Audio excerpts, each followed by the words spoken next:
And each year I think, well, I can probably get by and retire before I have to know about methadone and buprenorphine, but I don't think so. So Dr. Jason Eldrige is going to tell us everything a primary care doctor needs to know about methadone. Good morning. So I'm going to get right out the gate and start with this. So we've had a lot of, maybe not concerning, but talks that talk about the pitfalls, and you know, metaphorically at least, a lot of us in clinic feel maybe like this guy trying to cross a crosswalk. You're trying to get through your day without causing harm to yourself, and that's not always easy to do.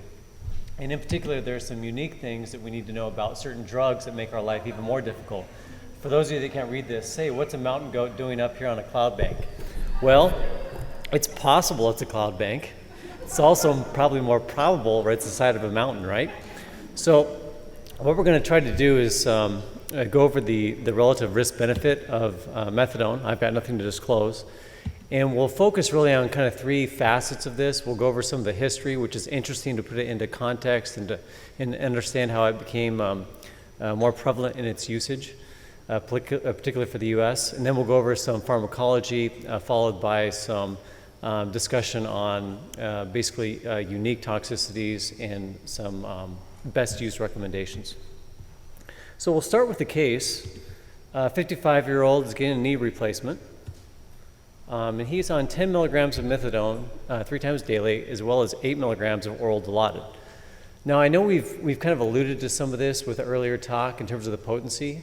And frankly, this is difficult to keep track of unless you're really fluent with opioids and do a lot of these calculations. So to put this into context, this patient is very tolerant.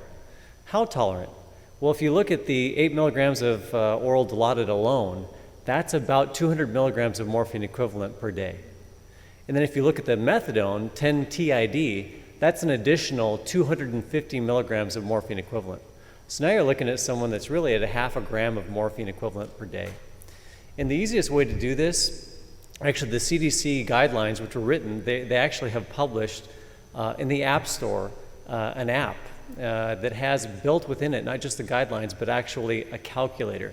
So you can actually go through and put in the opioids patient's on, it'll spit out the actual equivalent morphine dose, and it'll actually flag which, if any, of the guidelines are out of compliance based on that. So it's pretty user-friendly. That's available for both iOS and Android. But the question in this case is, someone who's tolerant, how do you manage this patient perioperatively? And we'll kind of use that as a background to frame our discussion.